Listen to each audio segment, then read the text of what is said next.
Estamos no ar. Olá! Boa noite a todos os internautas que nos acompanham nessa plataforma digital do Facebook, na nossa página do Projeto em Preto e Branco. Aqui o projeto com mais uma live. Agora, essa live flutuante, ela pode ocorrer ou na segunda, ou na terça, ou na quinta, ou na sexta, da qual eu faço solo, né? E sempre trazendo alguma novidade, algum assunto de interesse público ou utilidade pública para aquelas pessoas, aqueles internautas que estão acompanhando o trabalho desse projeto em Preto e Branco Jornal, que é coordenado por mim, Mário Dutra Santos Júnior, e pelo Humberto Caletti, né? Humberto Caletti, o jornalista Humberto Caletti. Lembrando que sexta-feira tem a live do projeto, que é a live padrão, né? Que ela ocorre desde maio, que ela é presidida, né? Dirigida por mim e pelo Humberto, em conjunto, né? De forma concomitante. Eu quero lembrar a todos os internautas que o projeto em Preto e Branco Jornal, nós estamos numa campanha em conseguir mil inscritos no nosso canal no YouTube. E por que nós precisamos desse número? Pelo fato de que aquela plataforma, segundo informações técnicas, seria mais apropriada para nós fazermos as lives, né? E mais interessante. Porém, para nós fazermos as lives lá, em tempo real, né? É necessário um número mínimo, né, de 1.000 inscritos, né? Isso são regras da plataforma do Facebook. Então, peço a todos os internautas que estão agora no início dessa live, nos acompanhando e costumam nos acompanhar até o final, que procurem a nossa plataforma lá no YouTube, em Preto e Branco Jornal, e se inscrevam, porque no momento que a gente tiver 1.000 inscritos lá, a nossa live vai ser direcionada, ela vai ocorrer de forma concomitante no YouTube, também via Facebook. Hoje, esse projeto ele possui como sua plataforma inicial o Facebook, tem uma fanpage no Facebook, que é a fanpage em jornal, né, que é no Facebook. Você deve estar agora acompanhando, né, assim como acompanhou, para quem também acompanhou as outras lives, e futuramente nós vamos, e já, na verdade já está ocorrendo, né, a alimentação do canal lá no YouTube, com as lives que nós temos aqui, que se mantém gravadas nessa página. Bom, gente, hoje nós vamos tratar muito amplo, e eu fiz questão de produzir essa live trazendo profissionais da área da educação e também as pessoas diretamente envolvidas com essa questão da educação. Então, eu quero começar primeiro, dizem, né, segundo um livro que eu li e também alguns documentários que eu li, que nós costumamos sacralizar a figura da mãe. Então, vamos começar em homenagem à Nossa Senhora Aparecida. Vamos começar pela mãe Nívia Jung, que fala do litoral gaúcho. Boa noite, Nívia. Boa noite a todos. Nívia, boa noite. Boa noite a todos. Tá me ouvindo, Nívia? Tô te ouvindo. Não tá saindo? Para mim tá bom o sinal. Seguindo, então, pelas damas, boa noite. O retorno está dando delay no retorno da. Tá, ok. Vamos dar boa noite também a nossa convidada. Tá bom, estou te ouvindo também. Seguindo nossa apresentação dessa noite com nossas convidadas, vamos dar boa noite, então, à pedagoga Cláudia Brits. Boa noite, professora Cláudia Brits. Boa noite, Mário. Boa noite, Nívia. Boa noite, Alisson. Boa noite, os colegas da educação e os amigos que estão nos assistindo. Espero que tenhamos uma live bem produtiva. Cláudia, está me ouvindo? Sim.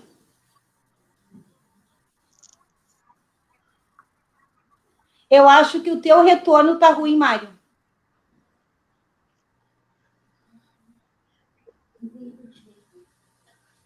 Agora, por último, né, seguindo aquele jargão, né, os últimos serão os primeiros, o professor Alisson. O professor, boa noite a todos. Okay, o professor Alisson Arthur. Boa noite, professor Alisson. Boa noite a todos. Boa noite, Cláudia, Nívia. Boa noite, professor Alisson. Espero que tenhamos aí realmente uma live que a gente possa, então, debater esse assunto, né, que é um assunto tão complexo, e que a gente possa contribuir um pouco aí para... Estou te ouvindo bem, mano. Estão ouvindo bem ou não? Estou te ouvindo bem. Todos. Sinal está ótimo aqui. Ok, vocês estão... Ok.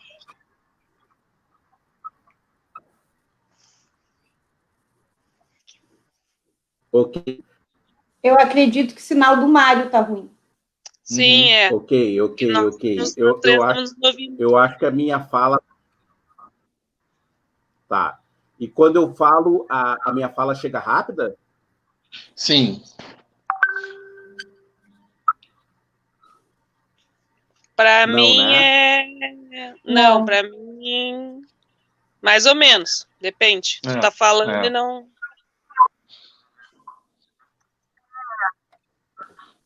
Eu escuto vocês perfeitamente. Eu estou conseguindo escutar vocês perfeitamente. Tá. Eu consigo escutar vocês perfeitamente. Agora está um pouco melhor.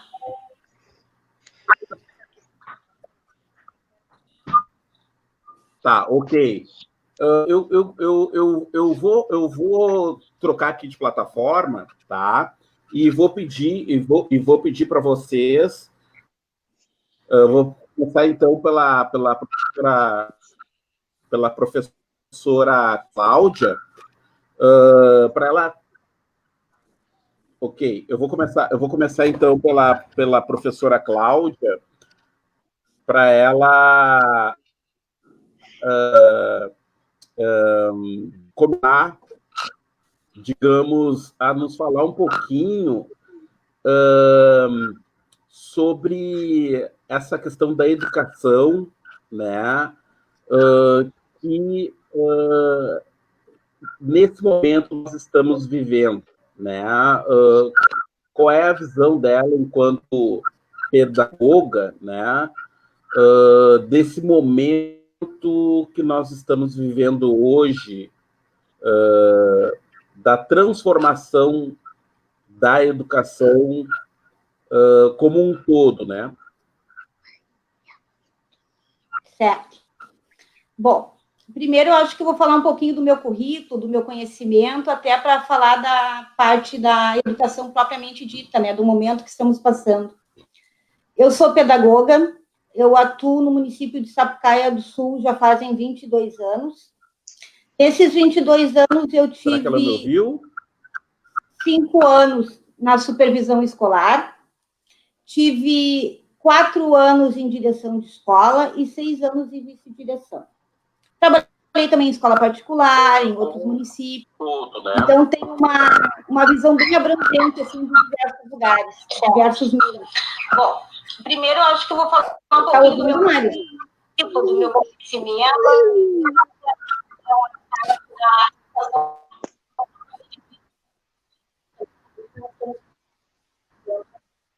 Eu acho que o retorno está dando problema. Eu acho que o tipo de tem 10 anos. Tá me ouvindo bem agora, Cláudia? Melhorou? Agora sim. Sim. Tá. Vocês me escutam? Vamos lá. Eu escutei, vamos lá. Bom, eu escutei. Então, nós já tivemos vários momentos diferenciados na educação, né? Mas esse da pandemia agora, no momento, nos pegou de surpresa. Nesses anos todos que eu tenho de vivência de escola, nós nunca passamos por algo parecido, né? Tanto tempo afastados e tendo que se modificar a cada dia. Porque, na verdade, nós estamos lidando com desconhecido, né? Nós estávamos no ambiente escolar, no início de um ano letivo, e de um dia para o outro não tem aula.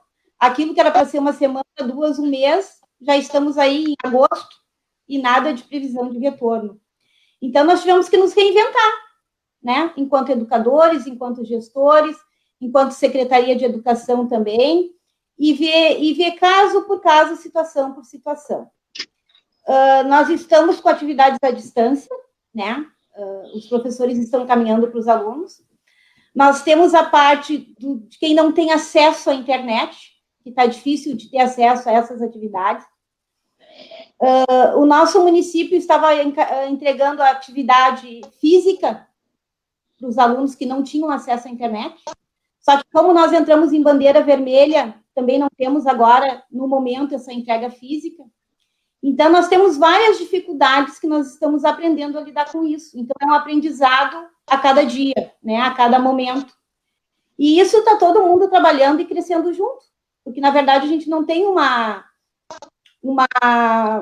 situação pronta, um resultado pronto disso. Porque a gente está lidando com aquilo que a gente não sabe, né? Então, agora, a gente não precisa mais ter os 200 dias letivos, mas precisamos ter as 800 horas, que vão ser contadas as atividades à distância. Então, na verdade, é um passo de cada vez, né? E uma dificuldade sendo sanada de cada vez. E isso junto com a comunidade, com o grupo de professores, com a equipe da escola, todo mundo em prol de tirar o melhor dessa pandemia, se tiver o melhor dessa pandemia, né? Nívia, como é que tu tá vendo isso que tu nunca viu? É que eu tenho a parte de mãe, né? Eu tenho o Gael, que vai fazer 6 anos agora em outubro, e eu tenho a parte de ser filha, sobrinha de educadores também, do município de Porto Alegre. E o que eu penso, assim, é que nenhum, ou quase nenhum educador teve uma cadeira, ou um embasamento, ou um treinamento para educar à distância também, né? Porque não é fácil, não é fácil. Porque muitos professores, também educadores, principalmente aqui para o litoral que eu converso, eles não têm domínio da ferramenta, não sabem mexer, não sabem trabalhar. E é como a Cláudia estava falando, assim, depois daqueles primeiros 20 dias de isolamento, que estavam discutindo se ia voltar, se não ia voltar, eles entregaram para os pais umas tarefas físicas. E eu tenho um grupo no WhatsApp dos colegas do Gael, mas assim, é eu e mais outras 2 mães que alimentam o grupo, né? Que passam fotos dos filhos e das atividades, ou do que eles estão fazendo ou não, e o resto não posta. E a turma do Gael é composta de 13 ou 14 crianças. E só 3 dão retorno. Professor Alisson, qual é a sua visão desse momento que nós estamos passando?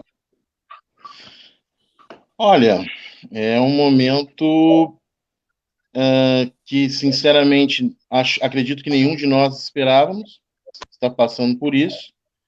Eu, como professor de história, eu confesso que imaginava um cenário, algo como conflitos armados, alguma coisa assim, dentro desse ambiente bélico que o mundo estava passando.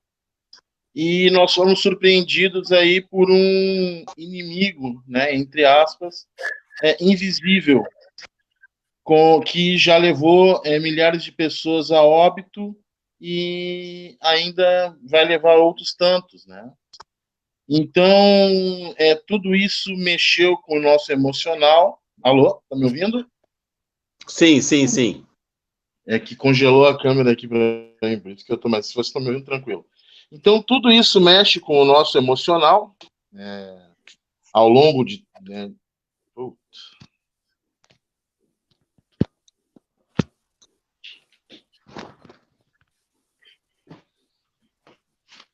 Oi, Alisson?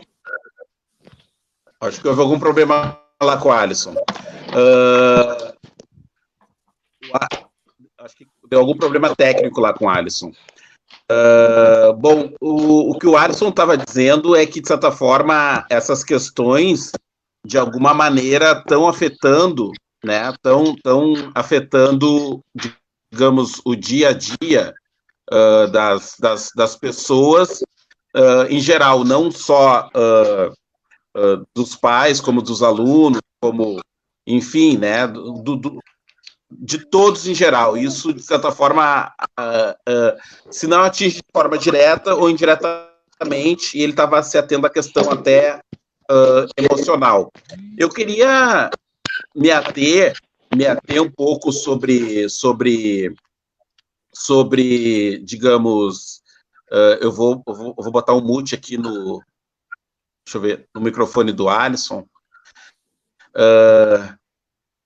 Eu queria meter um pouquinho, eu comecei pelo final, mas eu queria meter um pouquinho agora, fazendo um pequeno retrocesso, né?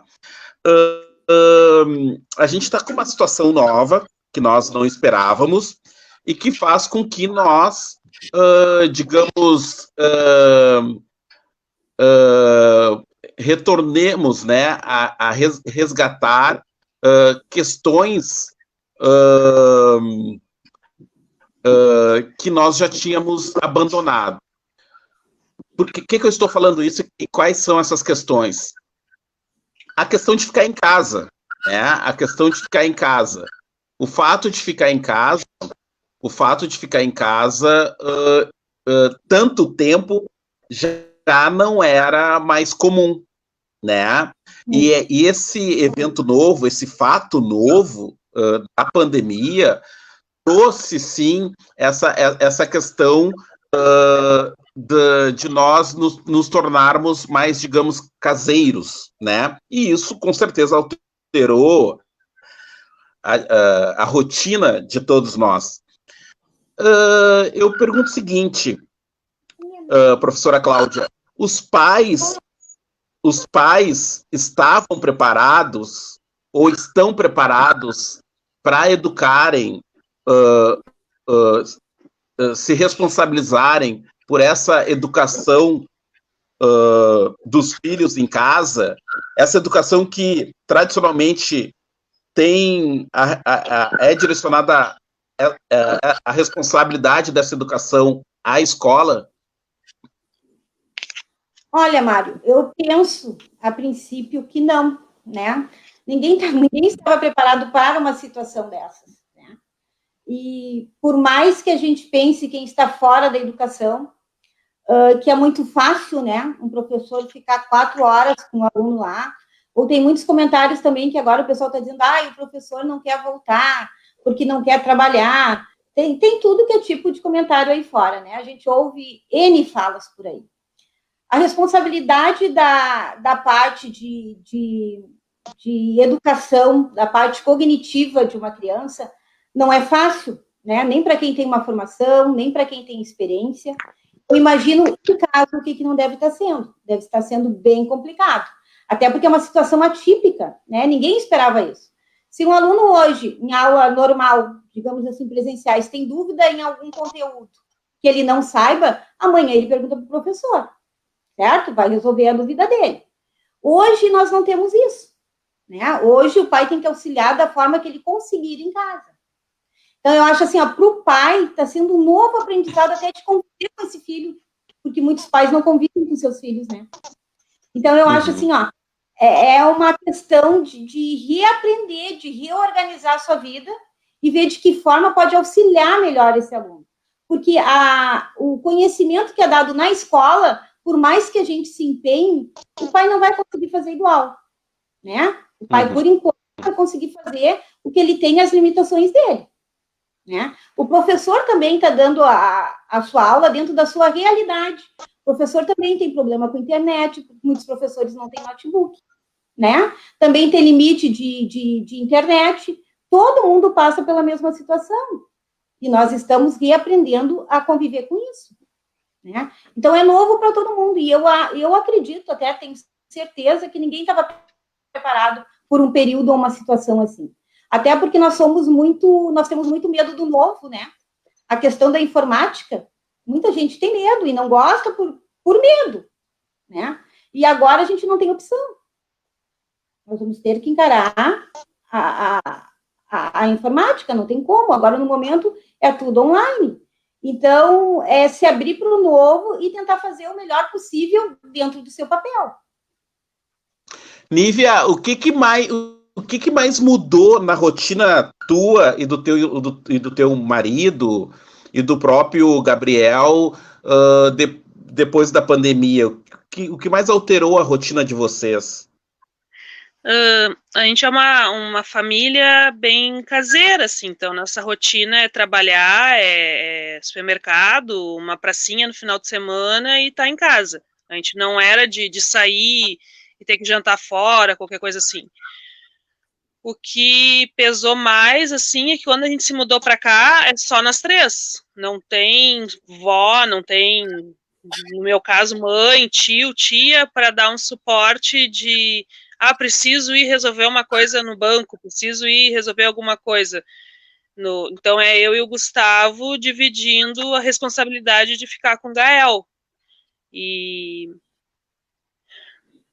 a questão que a Cláudia estava falando é saber dividir o que é alfabetização, que é conhecimento, que é cultura, que é a parte do Alisson também, que é história, geografia, e o que é educação. Então, assim, o Brasil não está preparado tecnologicamente falando, que a gente está vendo que a internet não nos entrega o que poderia e o que deveria. Além não tenho preparo, eu sou mãe de primeira viagem, o Gael é filho único, então eu não tenho um histórico de saber alfabetizar uma criança, de ensinar o alfabeto, ensinar os números, e aí aquela questão de querer educar, de querer alfabetizar, mas ao mesmo tempo eu não sei até onde eu posso exigir do meu filho que ainda não fez 6 anos. Ele ainda está aprendendo as letras, ainda está fazendo relação. Então, eu fui mãe mais velha, mais tardiamente, né? Então, já eu estou fazendo 41, Gael vai fazer 6. Então, eu não posso exigir que ele tenha uma lógica, um raciocínio, uma associação de letras e números com desenhos e palavras. Então, eu fico me segurando quando ele não quer fazer, ou quando ele não entende que 1 mais 1 é 2, e que 2 mais 2 é 4, e assim vai. Então, a gente tenta relacionar com objetos, com coisas que ele goste, e as crianças de hoje, eles têm, e eu e o Gustavo, a gente consegue proporcionar ele a ter um Wi-Fi, a ter um acesso a um tablet, a uma internet, que eu sei que não é a realidade de muitas pessoas, e que nós não tínhamos isso. Por que a gente tem medo da mudança? Por que a gente tem receio em acessar a internet ou fazer tantas coisas pelo celular? Porque nós não crescemos nesse mundo. A gente foi aprendendo já quando a gente já estava, sei lá, com 20, com 18, com 15, cada um na sua possibilidade. E ele não, ele não falava ainda, ele já pegava o meu celular, o meu tablet, mexia, porque vê a gente mexendo. Então, é outra coisa. Então, como eles conseguem ser tão espertos por umas coisas e ainda ter dificuldade na parte básica da alfabetização, assim. Então, o meu como mãe, o Gustavo como pai, é a questão de não querer exigir demais, mas também não deixar a rédea solta. A gente tem que ter uma rotina, tem que criar uma rotina que ele não está tendo, que ele estava acostumado, que era para ir para a escola, que tinha interação com os demais colegas, tudo da mesma faixa etária dele, tinha uma educadora na sala com ele, tinha uma diretora, tinha uma secretária, tinha uma hierarquia, né, uma sociedade só dele, e agora não, agora somos só nós dentro de casa. E a parte virtual, né? Aí ele faz virtualmente uma conversa com um colega, com um amiguinho, virtualmente uma conversa com uma avó, com um vô, mas presencialmente a gente não está tendo mais esse contato, nem familiar, no nosso caso. Sim. Professora Cláudia, o que, que a gente perde e o que, que a gente ganha? Ou existe mais ganhos ou mais perdas quando a educação escolar não se dá em sala de aula? Eu prefiro ver sempre o lado do ganho de qualquer situação, né? Começando por aí. Eu acho que essa pandemia veio até para fazer um balanço, assim, né? Para a gente parar um pouco e refletir. Desacelerar. Sabe? Parar e ver realmente o que é importante, né? Isso a gente está vendo nos conteúdos com os professores.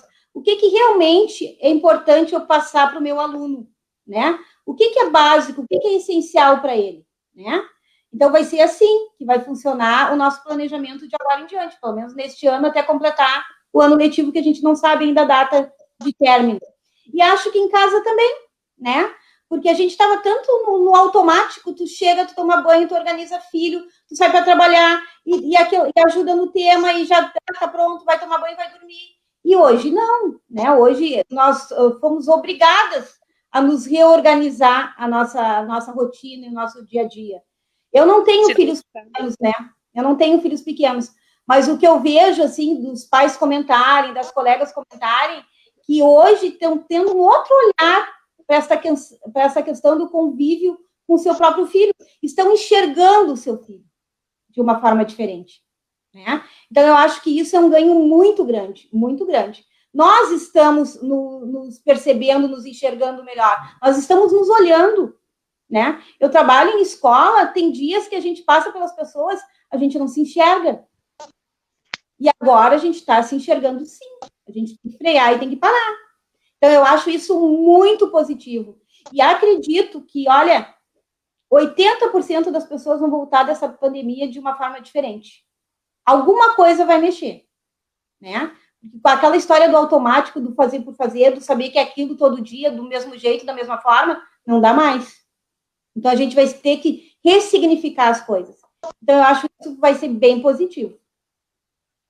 Claro, Nívia, tem a perda pedagógica, né? Que isso depois a gente vai correr atrás. Isso a gente vai ter que correr atrás, né? Vai levar 1 ano, 2, mais ou menos. Mas tem um lado positivo, que é essas questões que eu citei. Nívia,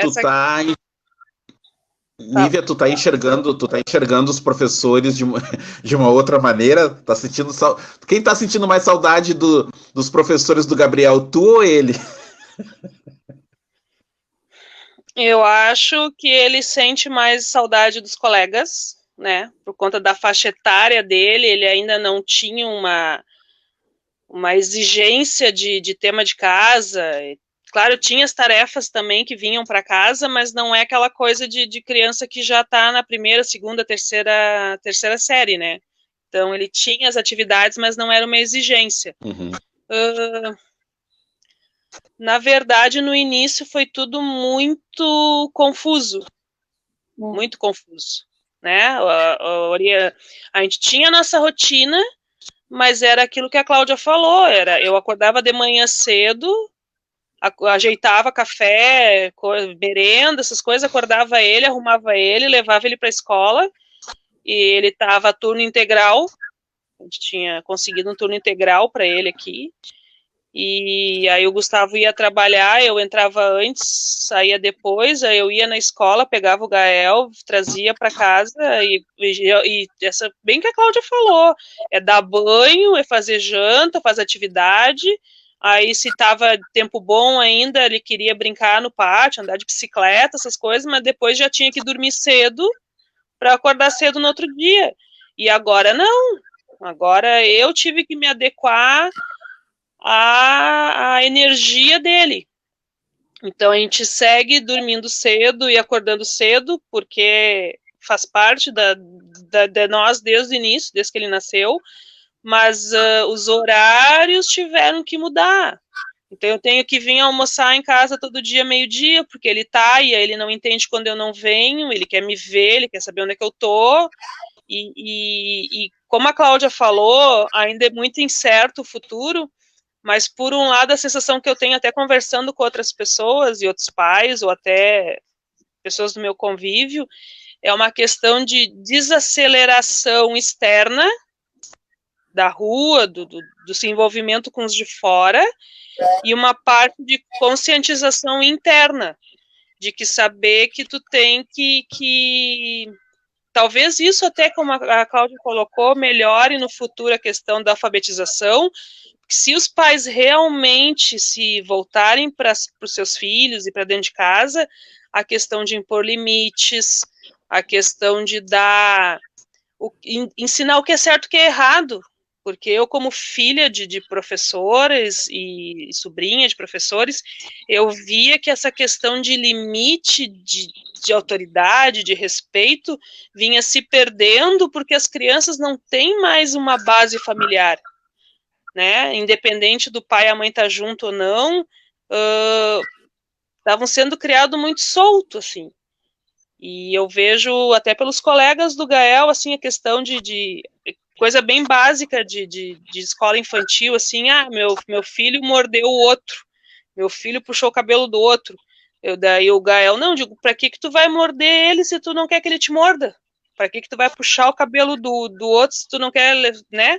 Então não faz pro outro que tu não queira. Só que para eu ter isso, eu tenho que estar com ele, eu tenho que conviver com ele, eu tenho que entender como é que ele é como personalidade, como pessoa, para poder explicar para ele, através de exemplos, o que ele tem que fazer e o que ele não tem que fazer. E isso só tu estando no dia a dia, só tu estando acompanhando a criança. Bom, estamos com o professor Alisson de volta, mas eu quero, antes de passar a palavra para ele, eu quero saudar aqui os nossos internautas, né, que tem os comentários aqui das pessoas que estão nos acompanhando. Então, eu queria dar boa noite, Andréia Oliveira, boa noite, Andréia, boa noite. A Calliope Demócrito Félix, boa noite. Ele botou boa noite, Denise Sartiel, Stop. A Chayana Vargas, boa noite, boa noite. O Paulinho Santos, boa noite. O Humberto Calete, meu colega jornalista, um dos responsáveis por esse projeto, informando, tá ali, o Humberto comenta ali o endereço da nossa página no YouTube, ele passa ali todo o endereço. A Elaine Mate, boa noite. Thaís Melo Paim, boa noite a todos, boa noite. Fernanda Brits, boa noite, família aí, ó. E Diane Krieger, boa noite, Diane. Clarice Lopes, corretora, boa noite, Clarice. Daniel Oliveira da Silva, boa noite, Daniel. Rosilene Leal Gonçalves, boa noite. Rosilene Paulinho dos Santos, comentário do Paulinho, esse é um ótimo debate enquanto estamos em bandeira vermelha. O governador quer voltar com as aulas presenciais. A Alessandra Jacques Heck diz que da boa noite, diz, infelizmente, na rede pública temos ainda muitos pais analfabetos ou analfabetos funcionais que não conseguem auxiliar nas atividades. Michael Capoeira Santos, boa noite. André, de novo, boa noite. E a Alessandra Jacques ainda comenta, tem que haver, o que ela comenta aqui? Tem que haver empatia por parte da família e da escola, para esse momento que é novo para todos. A Elaine Mate comenta que há famílias que estão fazendo um excelente trabalho, mesmo nesse contexto tão difícil. E várias outras pessoas aqui nos acompanhando, nos mandando saudações. Eu queria que o professor Alisson comentasse sobre esses comentários que eu acabei de ler, e também, eu sei que professor de história não sabe nada sobre o futuro, mas sabe tudo sobre o passado. O que de bom e o que de ruim? O que de bom ou o que de ruim para a história desse país, esse momento que a gente está vivendo, deixa escrito na área da educação? Bom, Mário, como eu estava falando, né? Nós não estávamos preparados para passar por um momento desse. Um momento complicado, um momento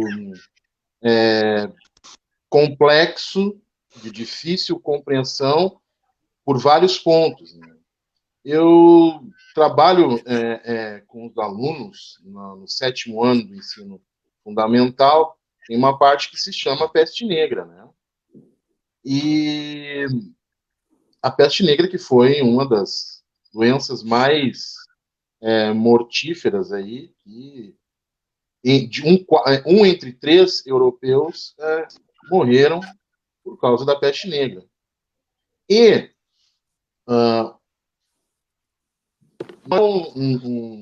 se a gente observar alguns comportamentos naquele momento, a gente pode fazer uma comparação, claro que não é exatamente igual, mas a gente consegue aí notar o que está acontecendo hoje. Por exemplo, a questão central dessa questão da empatia, que todo mundo se fala, de se colocar no lugar do outro, né?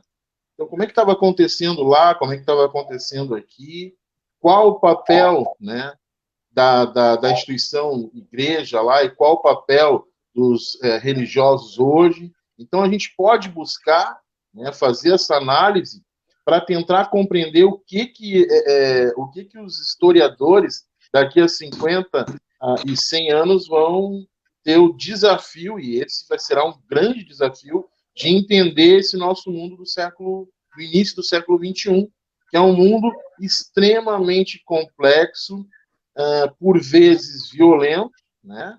E por vezes depressivo, e no meio de tudo isso também é um mundo do qual a gente consegue extrair momentos de felicidade. Então, como esse professor ou esse historiador do futuro vai ter que ter a capacidade de avaliar isso? No que tange à educação, então, eu particularmente, antes de entrar no Estado, eu trabalhava com tecnologia, eu era instrutor de informática, não sei se vocês já ouviram falar, mas é o Lar Fabiano de Cristo, ficava ali perto na Glória, na região da Glória, e eu trabalhava como instrutor de informática. Então, eu já tinha alguns conhecimentos de edição de vídeo, imagem, texto, pelos cursos que eu fazia, que eu era obrigado a fazer para me atualizar. E eu entro no Estado, então, em 2009, e meio que eu me choco com a nossa realidade. A nossa realidade ainda era a mesma praticamente a mesma de quando eu tinha saído da escola em 1997, foi o último ano que eu cursei. E depois retorno à faculdade em 99. Então, dentro desse estado, dessa sala de aula, para mim não tinha acontecido muitas mudanças. Isso me chocou no primeiro momento, né? Então, a tecnologia, ela entra em sala com muita dificuldade. E, obviamente, que quando tu domina, né, uma forma de dar aula, é muito complicado que tu vá se adaptando. Quando eu entrei, eu optei, então, por formatar minhas aulas no PowerPoint e apresentar para o pessoal sempre no projetor, quando eu conseguia reservar a sala.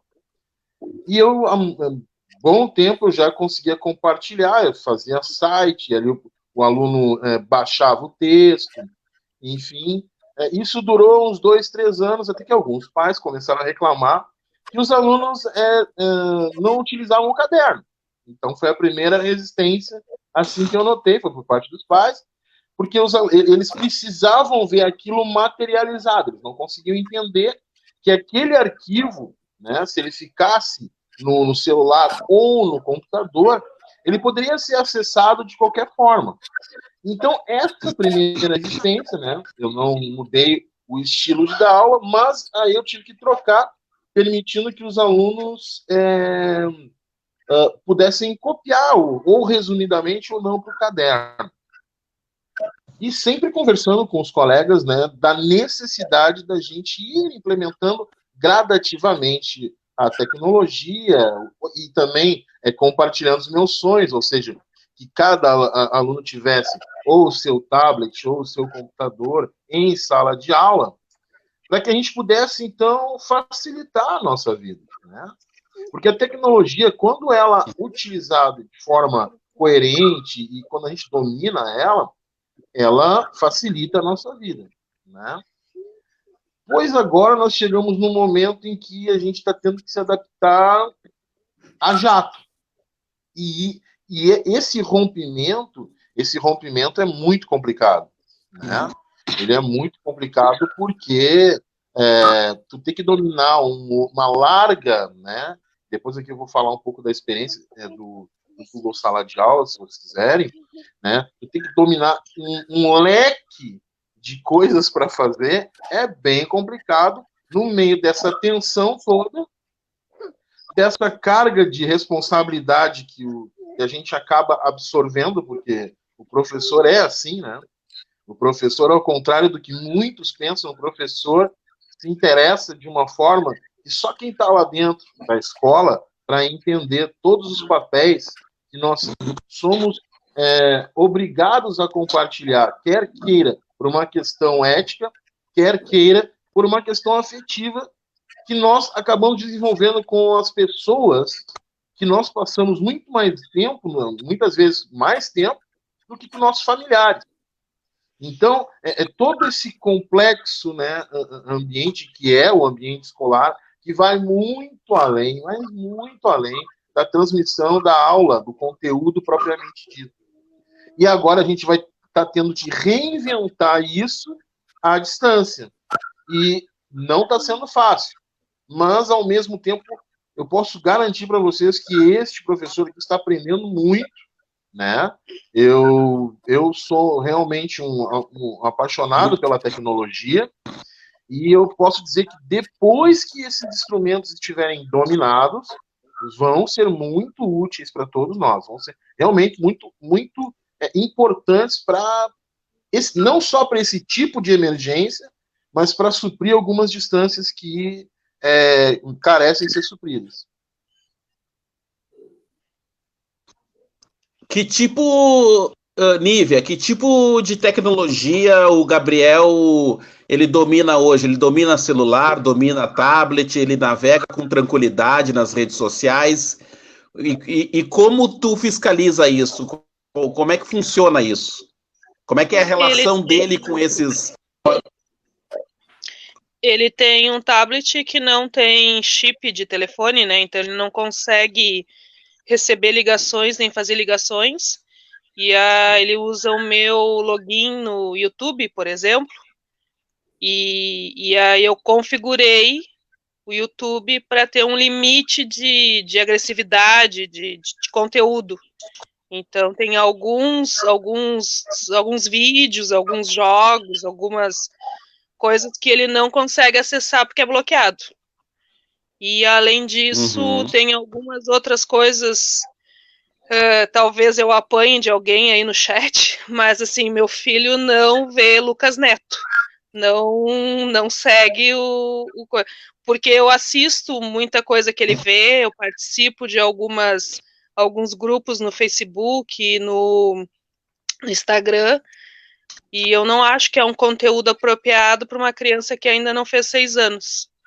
E então a gente faz esse controle, assim. E Roblox também, que é um jogo bem que o pessoal tá gostando, a gurizada aí tem feito, e tem vários canais no YouTubers, né, que falam e propagam esse jogo, esse Roblox. Ele também não joga. Então tem alguns canais no YouTube ou no Instagram, algumas coisas que a gente deixa ele assistir e outras não. Mas se duvidar, ele dá aula, assim, porque eu nunca tinha postado um vídeo no YouTube nem nada, e ele postou uma vez um vídeo familiar dele jogando futebol e brincando de um churrasco de família no domingo, e quando eu fui ver, estava no YouTube. Ele postou. Como é que ele fez? Não sei, mas tá lá, tá no canal. E então ele ensinou a avó dele, a avó paterna, a mexer também para fazer videochamada, essas coisas no WhatsApp, que ela nem tinha Wi-Fi. Aí, com a nossa distância de moradia em Porto Alegre, que nós morávamos na Zona Norte, no Sarandi, e a avó dele mora em Belém Novo, então, como é bem distante, ela ficou com saudade e tudo, e através da insistência dele em fazer videochamada, ela teve que instalar um Wi-Fi na casa dela, que ela não tinha. Então, ele tira de letra, assim. Tem coisas... E daí nós temos uma televisão que tem acesso à internet também, então ele consegue, com o controle, entrar no YouTube e mexer, e ele se vira. Ele não deixa de ver as coisas que ele quer ver e que a gente permite que ele veja. E de vez em quando tem umas discussões orientadas, né, de que ele não pode ver Roblox, que ele não pode entrar em certos vídeos, porque não faz parte da idade dele, do mundo dele. Professora Cláudia, com a alteração da forma de se ensinar agora online, me parece que a criança começa a ter muda a relação dela com esses aparelhos, né? E até onde isso é saudável e de que forma vai se criar um limite que essa ferramenta é para ser usada, ou se torna quase que como a utilidade do lápis ou da caneta, enfim, em sala de aula, ou como qualquer outro material de sala de aula, porque acredito que logo a pandemia vai acabar e ela vai ter deixado uma mudança de comportamento das crianças, não só das crianças, mas de todos nós, com a tecnologia, e isso vai estar cada vez mais presente em nossas vidas. E como assim, como tu acredita que isso vai se dar no ambiente escolar? Porque tem escolas, se eu não me engano, que até proíbem, né, a questão do celular em sala de aula, os professores recolhem, né, em decorrência de uma certa indisciplina, enfim. Qual a tua opinião? Como é que tu acha que vai se dar essas relações daqui para frente? Olha, Mário, a questão do uso do celular em sala de aula é uma polêmica, né? Faz muitos anos que a gente vem com essas questões e discutindo essas questões, até o Alisson, que é professor, tem essa questão mais, vivencia mais isso no dia a dia até do que eu. O problema é a forma com que o celular é utilizado na sala de aula, né? Essa é a questão. Tu ter o controle, tu ter a limitação do que vai ser utilizado ali. Porque eles acabam utilizando o celular para N situações. E geralmente menos para a parte pedagógica, né? Em algumas situações. Então, isso é bem complicado. Eu já trabalhei em escolas que era proibido, já trabalhei em escolas que foi liberado, e as duas têm N situações que pode resultar disso, né? Então, eu acredito que essa parte da informatização, do celular, é bem complicado a gente lidar com isso. Até esses dias eu estava assistindo uma reportagem do Cortella, e ele dizendo que lá na nossa época, quando tinha os telefones residenciais, a gente nem atendia o telefone, né? Quem atendia o telefone eram os pais. Daí a pessoa ligava e me perguntava, quer falar com quem, né? Quem quer falar com quem? Então, tu sabia com quem tu estava encaminhando, com quem é que estava o teu filho. Hoje em dia, não. Né? Hoje em dia, com o celular, localização, né? Eles bloqueiam, então te diz que está lá e pode estar, sabe-se lá a situação. Então, assim, eu acho que com a parte da tecnologia, esse controle é bem difícil de se ter. Na minha época, quando os meus filhos eram pequenos, já era complicado. Eu acredito que hoje, cada dia mais, é complicado ter esse controle. E a gente até, eu acho que acredito que tenha, assim, até um certo limite de idade, né? Depois dali, eu acho que a gente tem que colocar neles a parte da responsabilidade, né? A partir do momento que tu falar para o teu filho, conseguir colocar para ele que realmente cada ação tem uma reação né? E cada atitude, tu vai responder por isso ali mais tarde, e colocar nele essa parte da responsabilidade dos seus atos, eu acredito que daí a coisa flua. Mas a coisa do controle, hoje em dia, não se tem mais. Nem na sala de aula, nem em casa. Bom, gente, eu queria começar agradecendo a participação de todos, né? Mas antes, eu quero, antes da gente se despedir e de agradecer finalmente, e de passar a palavra a cada um de vocês para vocês fazerem as suas considerações finais e a sua despedida também, eu quero ler um texto que, Alisson, antes de nós entrarmos no ar, tu não estava conosco também, estava conversando eu, a Nívia e a professora Cláudia, e eu estava conversando com elas que eu recebi um texto, antes de entrar no ar agora, no meu e-mail, que eu gostei muito, li, né, estava revisando meus e-mails agora no final do dia, e gostei muito, e falei para elas que eu iria ler agora no final da live. Após a minha leitura, eu vou pedir a consideração final de cada uma de vocês, né, e logo nós vamos nos despedirmos, né? Porque hoje é sexta-feira, né? E embora a nossa rotina na sexta-feira é como é que é? Da cozinha para a sala, da sala para o quarto, né? Enfim, não é verdade? Mas eu vou pedir licença a vocês, aos internautas, que eu quero ler esse texto para todos vocês. Pois não, Mário, podia só dar um complementozinho na questão da tecnologia, se tu me permitir. Pode, claro. 30 segundos. Claro. Vai lá. É só para complementar o seguinte, eu trabalho já há 10 anos no Estado e sempre teve essa questão do celular. Eu comecei a pensar como usar isso positivamente. Então, assim, ao longo desses 10 anos, eu trabalhei história, trabalhei com filosofia, geografia, enfim, diversos cursos. E na escola Júlio de Castilhos, onde eu trabalhava, eu fazia vídeos, né? Vídeos com temáticas diversas. E eles construíam seus filmes, curta-metragens.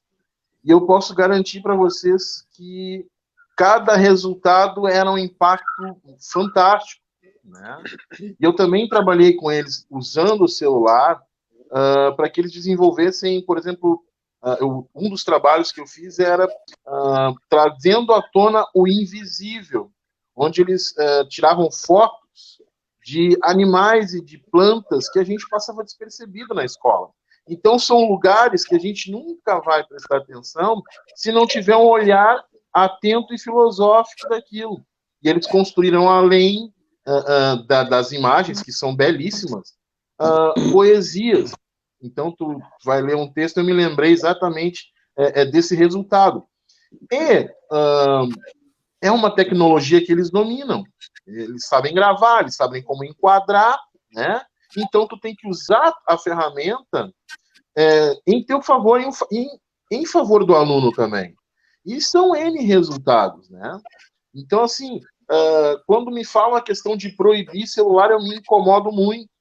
Me incomodo muito com essa questão de proibição, porque eu sei que os resultados ali são fantásticos, né? Na outra escola, no Mané Garrincha, por exemplo, nós fazemos, usamos a música, fizemos gincana usando o celular. Tudo isso com a tecnologia, ao nosso favor. É claro que vai ter momentos que o aluno vai tentar fugir um pouco daquela rotina da sala de aula. Nós também temos que entender que a rotina para o aluno também é cansativa, ela é estressante. É muito complicado um aluno ficar todos os dias da semana 100% da hora concentrada em uma sala quadrada, um quadro verde, em algumas salas branco, né, mas em algumas verdes, e com uma disposição que ainda, ao meu ver, precisa ser discutida e trabalhada, né? Algumas escolas já trabalham, por exemplo, com salas ambiente, que aí é uma situação um pouco diferente. E o que é o meu desejo? Que a tecnologia invada todas as salas de aula. A gente não tem que ter medo da tecnologia. A gente tem que usar a tecnologia de forma coerente, pedagógica mas constante dentro da sala de aula. Claro que os limites a gente vai construindo, né? Então, essa contribuição que eu queria deixar, meu amigo. Muito bom, muito bom, muito bom. Ótima contribuição. Bom, vou então seguir com o texto aqui. Vamos lá. A invisibilidade do magistério brasileiro no delicado processo de retorno às aulas presenciais durante a pandemia. Por Márcia Trigi. Seguidamente ouvimos debates acerca do retorno às aulas no Brasil durante a pandemia.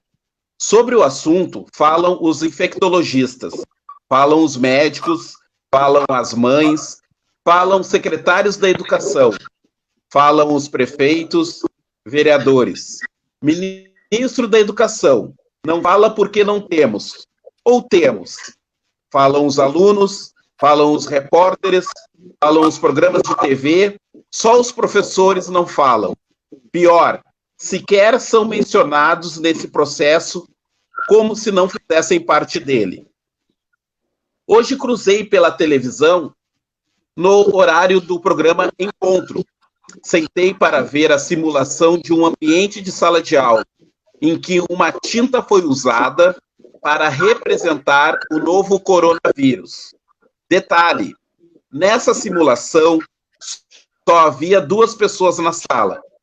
Em pouco tempo, mesas e vários objetos ficaram tomados pela tinta fluorescente, que representava o vírus. Em seguida, uma especialista foi entrevistada. Não prestei atenção no seu nome ou especialidade. Ela falou sobre esse processo de volta às aulas presenciais. Mencionou a importância do retorno escalonado para que as salas não fiquem lotadas. Minimizou o perigo desse regresso ao dizer que as crianças, na maioria, não são infectadas e, quando são, apresentam apenas sintomas leves. Citou também a importância da escola para as crianças, mas não falou dos professores, nunca, uma única vez. Por puro vício de linguística que adora análise do discurso, fiquei contando nos dedos as vezes em que ela pronunciava a palavra crianças. Perdi a conta.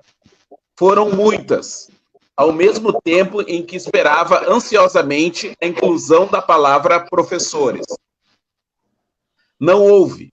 A eterna invisibilidade do magistério brasileiro gritava no discurso dessa senhora e me embrulhou o estômago. Continuando. Estava ali, naquela fala, vergonhosamente, escancarado o desrespeito pelos professores e a visão que a nossa sociedade possui da escola. Quando uma categoria tão fundamental nesse processo sequer é mencionada, é porque não existe para esse sujeito do discurso. Excluídos os professores desse processo, a escola é reduzida a espaço de socialização, depósito de crianças para que os pais trabalhem, tulha para que os adolescentes não fiquem ociosos. A escola passa a ser tudo, menos espaço para a construção do conhecimento. A omissão da palavra professores, quando se referem a esse retorno, é também um desrespeito pelas nossas vidas, como se a nossa vida, a nossa saúde não fosse importante. Penso no quadro docente da minha escola e, através dele, traço um parâmetro. Poucos não estão no grupo de risco. A maioria possui comorbidades. Entre os jovens e saudáveis estão as grávidas. Isso sem considerar a carga de trabalho desses profissionais. Muitos trabalham em mais de uma escola, em escolas de cidades diferentes, e precisam de transporte público. Fico pensando no nosso esforço, na nossa luta para manter a qualidade do ensino neste ano letivo atípico. Fomos pegos de surpresa, como todos. A maioria de nós nunca estudou para dar aulas à distância. Aprendemos na marra, no susto. Nossa casa se transformou em estúdio. Nosso celular é instrumento de trabalho e voz para 10 turmas, cerca de 400 alunos e mais seus pais, no meu caso. Em tempos de aulas presenciais, o celular estava sempre no silencioso, para não perturbar. Agora também porque muitos alunos e pais não respeitam dia nem horário. Trabalhamos em 2 plataformas e 4 frentes. Classroom, WhatsApp, diário online e material impresso. Todo dia chega uma nova exigência. A mais nova é postar o plano de aula na íntegra, também no diário online. Quando falam em retorno escalonado para os alunos. O retorno dos professores também será escalonado ou teremos que assumir tudo? Aulas presenciais é à distância. É sobre isso que nossos sindicatos precisam ficar atentos.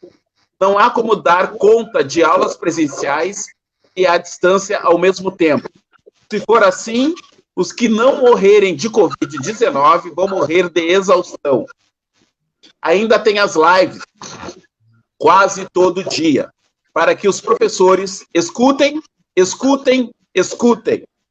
Quando nos será concedido lugar de fala nisso tudo? O magistério é silenciado na educação brasileira desde o Brasil colônia. Todas as decisões vêm de cima, de especialistas que já não estão no chão da sala de aula há tempos. Mais que ouvir, necessitamos também falar. E, acima de tudo, precisamos ser ouvidos. Bom, gente, esse é o texto. Eu achei um texto ótimo, interessante, e que me parece que ele mostra a realidade que nós estamos vivendo na educação. E eu começo a nossa despedida hoje pela Nívia. Nívia, eu queria te agradecer e gostaria de te passar a palavra para te despedir e falar tuas últimas considerações. Não, eu sou grata pela lembrança, pelo convite, por ter participado. Espero que tenha contribuído com a visão de mãe. E para mim é complicado também o texto, né? Porque como filha de educadora, eu ia para a escola com a minha mãe. Eu ia para Vila Elizabeth. Eu ia para Canoas, em Niterói, quando a mãe dava aula em Canoas, pegava trem e via alguns perrengues. E aí a minha avó queria que eu fosse professora, que eu me formasse e fizesse concurso. Eu digo, não faz parte da minha personalidade, não vou conseguir sobreviver ao que eu vi a minha mãe e a minha tia passando de perrengue, a minha madrinha, então... E é triste, assim, porque eu faço parte de uma época que tinha o CIEM ali, quem conhece, na Vila Elizabeth, quem conheceu, quem conviveu, trabalhou ali, a gente tinha uma estrutura e hoje, mês passado, não. Fevereiro, eu tive por ali e eu vi que tá abandonado, assim, tá triste, tá pichado, tá sujo, tá mal cuidado. Então, é mais ou menos a realidade que o texto fala, que é a falta de respeito com o profissional da área da educação. Então, se o profissional, se o ambiente de trabalho dele não está saudável, não tem como o profissional estar saudável, não tem como os alunos estarem saudáveis, que é o que a gente estava conversando antes de iniciar a live, que é a falta de limite. Não sei se a palavra empatia envolve isso, mas é a falta de saber até onde tu pode ir e avançar o espaço do outro, que eu acho que isso que falta muito na educação, que se tu souber os teus limites, não só a obrigação do professor, a obrigação do prefeito, a obrigação do governante, não, é a minha responsabilidade, o meu comprometimento também, se a gente ensinar isso e aproveitar esse tempo que a gente está tendo de ficar com os nossos filhos e a gente ensinar respeito, ensinar limite, ensinar dever, ensinar responsabilidade, talvez quando volte às aulas e os pequenos, ou os de 10, de 15, de 20, voltarem à sociedade com essa noção de respeito e limite, talvez as coisas comecem a engrenar de uma maneira diferente. Eu acho que é isso. questão de limite. Boa noite, obrigada. Valeu. Agora, professora Cláudia, suas últimas considerações e também já lhe agradecendo a sua participação. Bom, primeiro, eu parabenizar por o texto, né? Foste muito feliz na escolha dele, eu acho que fechaste com chave de ouro. Até vou pedir, Mário, depois, se tu tiver como disponibilizar na página do jornal esse texto, porque é muito interessante para o pessoal da educação e até quem não está na educação, né? E é um tema até que me incomoda muito, eu não vou começar a falar agora, porque é assunto para uma outra live. Então, assim, eu penso que nesse momento nós estamos fazendo o melhor e o possível, né, de cada um. Cada um está fazendo o seu melhor. O professor está fazendo o seu melhor, a família está fazendo o seu melhor, todos envolvidos. E nós temos que começar a enxergar a família, parceria da escola, ninguém contra ninguém. Nós estamos juntos em prol do mesmo objetivo, que é o aluno, né? Os filhos de vocês. Então, a partir do momento que a gente tiver essa visão e começar a ter um olhar juntos, eu acho que nós vamos passar por esse período aí de pandemia e esse período que está sendo bem difícil. Então, eu acho assim, a parceria sempre. E tendo esse trabalho junto, né? Em prol dos nossos alunos e dos nossos filhos. Agradeço a oportunidade, obrigada a todos, e até uma próxima oportunidade. Bom, professor Alisson, também as suas últimas considerações e lhe agradecendo, e fica à vontade, por favor. Bom, eu queria agradecer muito o convite, né? Desculpa ali o momento que eu saí, teve uma falha técnica, que também acontece com a tecnologia, às vezes ela também nos prega algumas surpresas, né? E a gente tem que sair correndo e tentar resolver o problema ali mesmo, mas conseguir resolver, e voltei para ter essa conversa maravilhosa aqui com você. Agradecer a Prof. Cláudia, a Neiva, né? Nívia, né? E começar pela Nívia, né, Nívia? Porque eu achei muito bacana a tua fala. E eu sempre falo para os meus alunos, quando eles não entendem muito o que eles estão fazendo ali, eu sempre falo o seguinte: calma, que quando tu tiver a minha idade, tu vai entender como isso aqui fez sentido, né? E também eu, como sou um saudosista, volta e meia estou postando coisas dos meus anos iniciais, e aquela primeira leva de alunos hoje já são homens, mulheres, pais e mães de família. E a maioria deles está encaminhado, está empregado e tem a sua profissão, ou seja, as coisas se ajeitam e a escola e o ambiente escolar como eu falo, é um lugar de proteção. Vocês estão protegidos enquanto vocês estão na escola, assim como vocês estão protegidos quando vocês estão na casa de vocês. Alguns têm um ambiente familiar conturbado, e muitas vezes é a escola que abraça esses alunos com complexos problemas, né? Então, nós também estamos preocupados com esses, porque a gente sabe que muitas vezes é o aluno que chega e muitas vezes se abraça no professor porque teve problema em casa, ele não consegue falar, ele só vem desabafar com aquele professor que ele sente a confiança para fazer isso. Então, são alguns dos exemplos, que são 1000, e a nossa tarefa, como eu disse, ela acabou se acumulando. Passou muito mais de ser um professor, agora, às vezes nós temos que ser psicólogos, às vezes médicos, tem ali que dar os primeiros socorros, às vezes nós temos que separar conflitos, nós temos que mediar conflitos, então vai muito além. Às vezes, professores ou diretores têm que contribuir com a alimentação, porque não tem a merenda, não chega no dia, porque a verba não foi repassada, então são N dificuldades. Então, o trabalho é muito, muito maior do que muitas vezes a sociedade ela visualiza, né? Ela consegue visualizar. O professor é invisível. Por quê? Isso tem um intuito. Por que a educação pública não é valorizada? Então, como a Prof. Cláudia falou, essa é uma outra discussão, mas tem que ficar a reflexão sobre isso, né? Por que a educação pública, no ano de 2020, ainda não é valorizada, e a quem interessa essa não valorização, né? Então, como a gente... como a Prof. Cláudia diz, nós estamos fazendo o nosso melhor.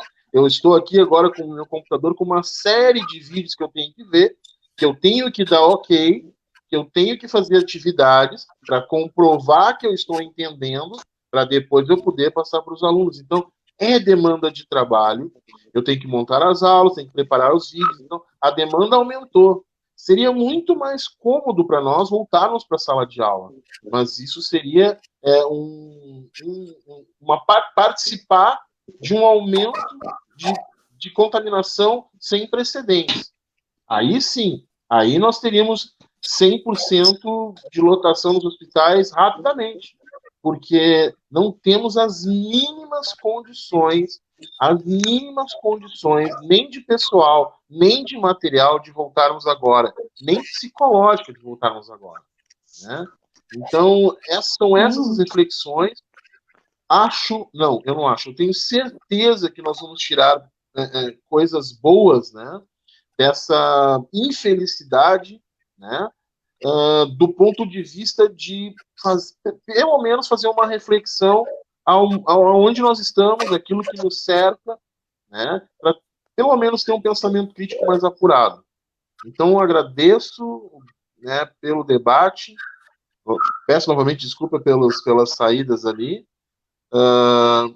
e deixo um recado assim, a educação, ela transforma.